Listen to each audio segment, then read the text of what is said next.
Hello guys, તો આપણા નવા વ્લોગમાં તમારું સ્વાગત છે. બધાને જય માતાજી. સવારના વાગી ગયા છે 10 ને આપણા માયરા બેન જોવા આમ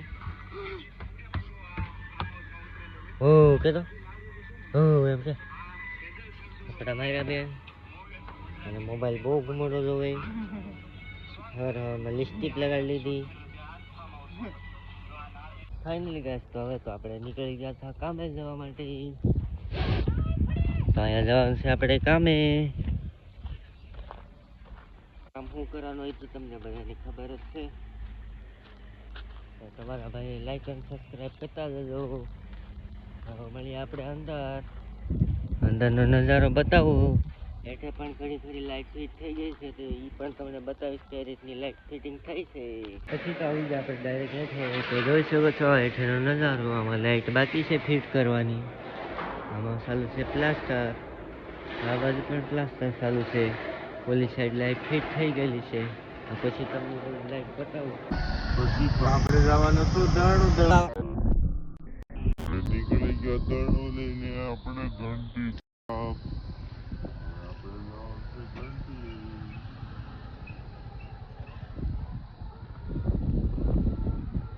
છે ડોક્ટરનું ભણાવે. તમારે પણ ડોક્ટરનું ભણે તો તમારે પણ આવવું પડે. આપણે જવાનું છે હવે દરણું મૂકવા. પછી તો ફાઇનલી આપણે દરણું મૂકીને આવી ગયા પાછા. હવે આપણે પાછા જવા માંડ્યા આપણો સામાન લેવા આ બાજુ. હવે આપણે જવાનું છે આ બાજુ સામાન લેવા. સામાન શું લેવાનું છે તો હવે ખબર નથી, પણ હવે આપણે દુકાન જઈએ તો ખબર પડે કે આપણે સામાન શું લેવાનું છે. આવી ગયું છે ભાવનગરનું કોટ તળાવ. તમે જોઈ શકો છો પૂજા પાર્લર હોટલ. આપણે જવાનું છે કોટ તળાવ. આ છે ભાવનગરનું કોટ તળાવ. તમે જોઈ શકો છો. આનો પણ આપણે એક બ્લોગ બનાવવાનો છે, પણ અત્યારે આપણી પાસે ટાઈમ નથી. મળે આનો બ્લોગ પણ આપણે બનાવવાનો છે. હવે આપણે જઈએ છીએ આગળ. તો હવે મળીએ થોડાક આગળ. તમારા ભાઈને થોડોક સપોર્ટ કરી દેજો. તો આપણે નીકળી ગયા છીએ પાછા. દુકાન બંધ હતી, આપણે જે કામ કરવા આવ્યા હતા એટલે પાછા આપણે ઘર તરફ. આ બાજુ આપણું ઘર જવાનું છે. દુકાન બંધ હતી એટલે કાંઈ કામ થયું નહીં. હવે જઈએ છીએ આપણે પાછા આપણા ઘર તરફ. ને મળીએ આપણા ઘર બાજુ. સુધીમાં તમે લાઈક અને સબસ્ક્રાઈબ કરી રાખજો. હેલો ગાઈસ, તો સાંજ પડી ગઈ છે. હવે અમે લાવીએ છીએ નાસ્તો કરવા. તો નાસ્તામાં છે પાણીપુરી, પાણીપુરીનો સુંદો, પાણીપુરી ચટણી, આ તીખી ચટણી ને આ પાણીપુરી ને આ પાણીપુરીવાળા આપણા માયરા બેન. હાલો તમારે બધાને ખાવી તો પાણીપુરી આવી જાવ ફટાફટ. તમારા ભાઈની લાઈક અને સબસ્ક્રાઈબ કરતા રહેજો. હવે મળીએ જમીન નાસ્તો કરીને પછી તમને બધાને મળીએ પાછા. માયરા તો દાંત કાઢે માયરા.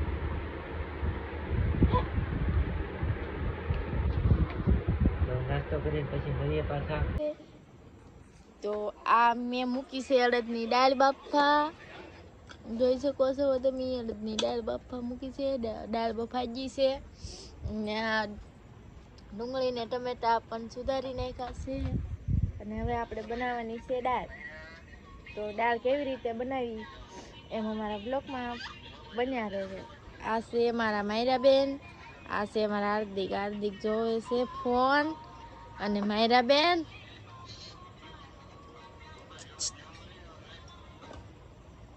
રમે છે. અને તો હવે આપણે બનાવવા મળીએ દાળ. તો ચાલો બન્યા રહેજો અમારા બ્લોગમાં. ફાઇનલી ગાઈસ, તો હવે દાળ બની તમને બતાવું. તો બધાની પહેલા આવી ગયું છે તેલ. આપણે નાખી દીધું તેલ. તેલ આવી ગયું છે. હવે આપણી દાળ બફાઈ ગઈ છે. તમે જોઈ શકો છો મસ્ત મજાની.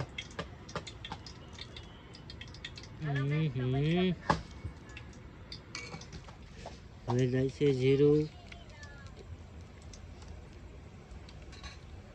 જીરું ફાટી ગયું. હવે છે ટમેટા,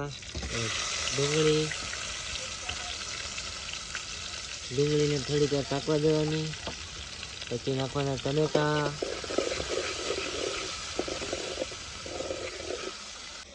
ફાઇનલી ગાઈસ તો નાખી દીધા છે ટમેટા.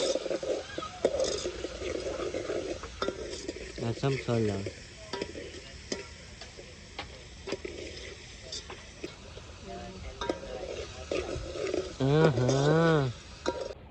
આવી ગઈ છે વઘાણી હિંગ.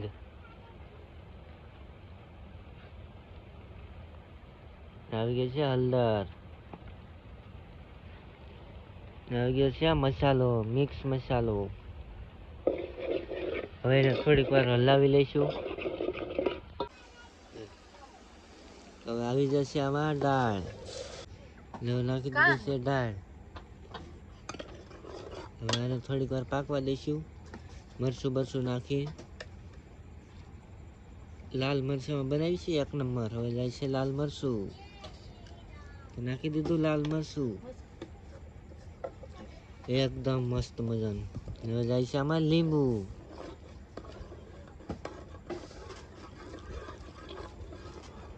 લીંબુ નાખી દીધું છે. હવે તો પછી પાકે પછી તમને બતાવું કઈ રીતની દાળ બની છે. ફાઇનલી ગાઈસ તો આપણી દાળ બનીને થઈ ગઈ છે તૈયાર. અને આપણી રોટલી પણ બનીને થઈ ગઈ છે તૈયાર. એક નંબર. હવે આપણે જઈ જશે જમવા અને જમીને પછી ફાઇનલી ગાઈસ તો જમી લીધું છે ને હેતલ ધોવે છે ઠામડા.